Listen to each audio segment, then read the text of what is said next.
kedatangan tamu salah satu vendor dan akan menjadi vendor utama, sponsor untuk acara Fora kita. Nah, alhamdulillah dari Kulit Batu dan individu bisa mengendalikan project. Nah, itu di beberapa manajemen project. Nah, itu komposisi tim yang hadir di sini. Ini jumlahnya memang sedikit, tapi yakin dan percaya setara satu kompi ini kalau di pasukan ini. Iya. Kalau pasukannya itu kayak yang baret merah itu satu peleton. Pasukan khusus. Ini tim Avenger ya. Avenger ya. Nah, beliau ini tidak meninggalkan tempat. Satu lagi, beliau koordinatornya vendor-vendor di Sulawesi Selatan. Bapak Satria, Pak dosen, Pak dokter, dan bapak-bapak semuanya. Makasih banyak nih udah menyambut, ini di luar ekspektasi saya. Tadinya hanya soal silaturahmi aja, ternyata disambut sedemikian rupa sama tim Avengernya Pak Ketua. Makasih banyak, Barokallah. Terus izin saya presentasikan produk saya. Ya, boleh di next. Wah, ini operatornya operator mahal nih. Oke, perkenalkan nama saya Rina Rusdiana. Jadi saya itu salah satu founder dari Kulit Batu dan jadi pemilik jam terbang terbanyak di Kulit Batu ya saya. Karena dari sebelum ada Kulit Batu saya yang mencari semua supplier yang ada di India, terus kita grading sampai sekarang juga itu kita gradingin sesuai dengan pangsa di Indonesia. Sini Bu. Ini. Ibu ya. Iya ya. Lengkap sudah. Oke. Ya, jadi ini perjalanannya Kulit Batu itu awalnya dari tahun 2014. Jadi kita udah mau 10 tahun, tapi kita kenapa nggak tenar gitu kan? Pada saat pandemi di tahun 2020 itu kita berpikir ulang gitu kan, ini apa yang bisa kita kerjakan.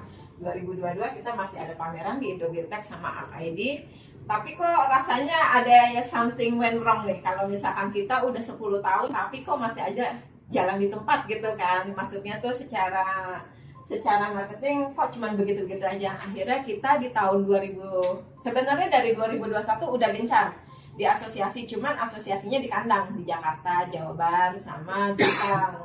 Pas kita pikir 2022, wah ini pandemi pas udah dibuka gitu kan, kita langsung gaspol ke asosiasi Inkindo, IAI, HDII sama ada KREI juga.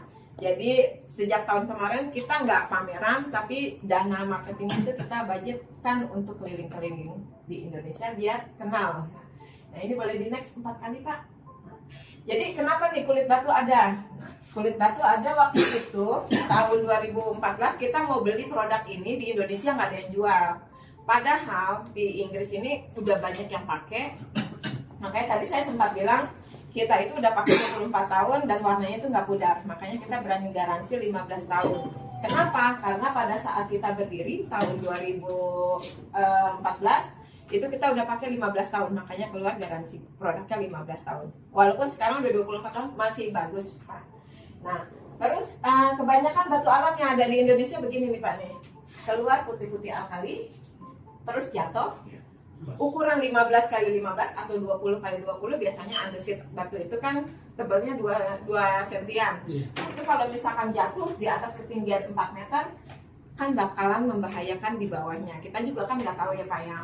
Walaupun sebagus apapun kita nggak bisa mensupervisi tim pasangnya itu benar apa enggak gitu kan, apalagi sebanyak itu proyeknya. Nah bayangin kalau misalkan Kulit Batu ini cuma ukurannya triplek, ukurannya 122 kali 61 dan 122 kali 244, dan materialnya ini paling banyak ini ukuran andesit di Jakarta gitu ya, saya butuh waktu itu 429 meter, udah jarang.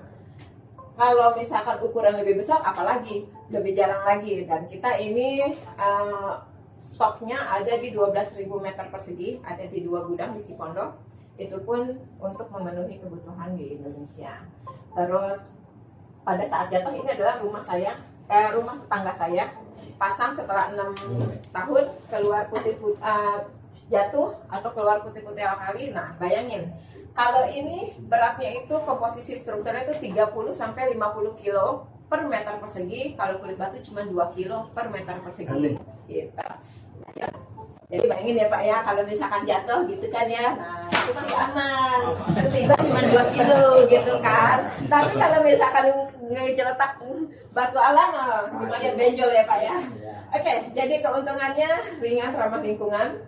Terus kalau misalkan kita ini ada lentur tahan air, untuk materialnya ini sendiri nih, kalau misalkan di crack, ini kan ada nih. Nah, ini kita bisa ambil, bisa copot.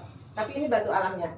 Selama dia masih ada di sini, ini berarti masih batu alam. Tapi kalau misalkan di bend, terus sudah gitu dia terkelupas, di bend lagi, terkelupas antara fiberglass resinnya, ininya terkelupas, itu kita garansi 15 tahun. Jadi pada saat terkelupas langsung 2 kali 24 jam kita ganti. Terus sama warna, karena prosesnya sendiri adalah batu alam asli, warnanya itu juga asli dari batu. Jadi namanya batu kan nggak akan pudar. Kita garansi 15 tahun juga. Cepat, sangat mudah pemasangannya. Kita pasang 1266 meter waktu itu di gedung UNY, ketinggiannya 7 lantai, itu cuma 3 minggu. Yang penting dipastikan kontraktornya itu pada saat mengundang kita untuk pasar, ini udah benar-benar acian kering dan halus. Jangan sampai ada pipa masih nonjol, kita yang udah-udah tuh kita kejar-kejaran sama kontraktor nih. Nih Pak. Kita kejar-kejaran sama kontraktor karena ada pipa nonjol, kita minta itu dibenerin dulu, yang kayak gitu-gitu sih kebanyakan lama. Tapi kalau misalkan udah clean up, siap pasang, itu tuh cepet banget Pak. 1266 meter cuma dalam waktu 3 minggu. Itu termasuk ketinggian 7 lantai. Tersedia 31 pilihan warna. Nanti saya kirimkan produk kita 31 warnanya ke Inkido ya Pak ya. Ini bisa dilihat. Next, itu ready stock semuanya. Nah, ada yang tahu proses pembuatan kulit batu? Next ya. Harusnya ada yang kita kan udah presentasi tahun kemarin. Ini batu alamnya. Benar-benar murni batu alam. Ini ukuran reflective. Next. Atasnya nah, ini. Jadi uniknya batu alam yang ada di Indonesia ini, batu alam yang di kulit batu ini, walaupun 2 mili, komposisinya itu 52 sampai 62%-nya itu adalah dari batu alam. Maksudnya tuh sisanya itu adalah fiberglass resin. Jadi komposisinya itu dominan tetap batu. Next Pak. Sini nama prosesnya delaminasi. Pembuatannya itu nggak bisa di Indonesia. Tapi kita punya TKDN cukup. Sudah, jangan tanya prosesnya gimana. Pokoknya kita punya 30,27%, jadi lumayan besar. Ya. Dan oh ya, yang tadi sebelumnya Pak, biar dimainkan videonya. Ini ada video proses pembuatannya. Gimana nih prosesnya? Bisa Pak? Di next sebelumnya Pak. Di sebelum-sebelumnya di back dulu. Di next. Setelah ini ya? Iya, setelah ini. Ini kayaknya harus ditunggu. Semoga ada. Kalau nggak ada, Semoga ada. nggak jadi Pak. Mati betul. 3 menit ke 9. Oh, Ini kan Ya, tadi mungkin. oh iya di Ini. play. Di play. Di next. jalan sininya cuman Oh, tapi nggak ada di videonya ya. bukan ini slide anunya. Ah, ah. Oh ya, Jalan sih tapi nggak ada. tapi nggak ada. Nggak ada gambar. Nggak ada gambar. Mungkin nggak terang tadi. Nggak sempurna. Iya, download yang coba. Komputernya nggak Ya. support. Oke. Nah, ini bisa jalan. Nah, ini proses pembuatannya. Oh iya. Nah, cuman nggak ada suaranya, biar saya bersuara. Iya. Jadi batunya itu kita ratakan dulu untuk apa? Agar pada saat pemasangan ini juga rata. Nah, kasih lem fiberglass resin. Oh ada tuh, jemur 2 hari panas terik. Si besar suaranya pasti. Nah, tidak tahu mana suaranya di sini. Nah, ini Ada memang alat. Ya, Boleh tuh banyak nih kalau. minimal 40 derajat. Nah ini adalah fiberglass resinnya. Ini nanti dia harus dijemur minimal 40 derajat. Itulah kenapa nggak bisa diproses di Indonesia. Jenis batunya juga nggak bisa batu di Indonesia karena terlalu banyak CaCO3-nya kalau di Indonesia. Akhirnya tekstur di batunya ini sebenarnya pindah. Oh, dia tarik ya. Iya. Informasi lebih lanjut hubungi agent kami di seluruh Indonesia. Oke. Jadi prosesnya ini batu alam, kasih lem fiberglass resin, jemur 2 hari minimal 40 derajat. Kalau dia turun 38, 37 kayak gitu cuma demam-demam gitu, itu nggak bisa. Dia harus panas tinggi 40 derajat, nanti dia akan berdeluminasi. Persenyawaan antara lem fiberglass resin hanya dengan sinar matahari. Lalu setelah kering ditarik, jadi tekstur batu, warna batunya itu asli dari alam. Makanya warna nggak akan berubah. Next. Nah, ini adalah proyek Kejaksaan Agung. Bapak suka dipanggil Kejaksaan. Nah, ini adalah ini memang gedung Kejaksaan Agung. Dari sini sampai ke atas, lantai 11 itu pakai fasadnya kulit batu. Jadi konsepnya itu adalah batu andesit, tapi yang bisa di media lengkung seperti ini. Dan ini sangat-sangat memungkinkan pakai kulit batu. Ukurannya triplek, totalnya itu ada 1993 meter yang kita pasang di fasad. Sampai sekarang masih oke. Di next. Oke, nah pada saat itu gedung Kejaksaan Agung kebakaran Pak, lebih dari 15 jam. Jadi waktu itu dari pihak Kejaksaan, waktu itu kita pasang baru sampai lantai 3. Terus dipanggil, materialmu ini menyebarkan api apa enggak? Kalau menyebarkan api, karena kan waktu itu kan dikambing hitamkan materialnya itu penyebar api kan. Akhirnya kita dites. Ini bagian belakangnya, karena fiberglass resin analoginya itu bakalan menyebarkan. Ya, coba dimainkan Pak, di play ini videonya. Iya, operator mahal itu. Nah, ini bagian belakangnya yang kita bakar.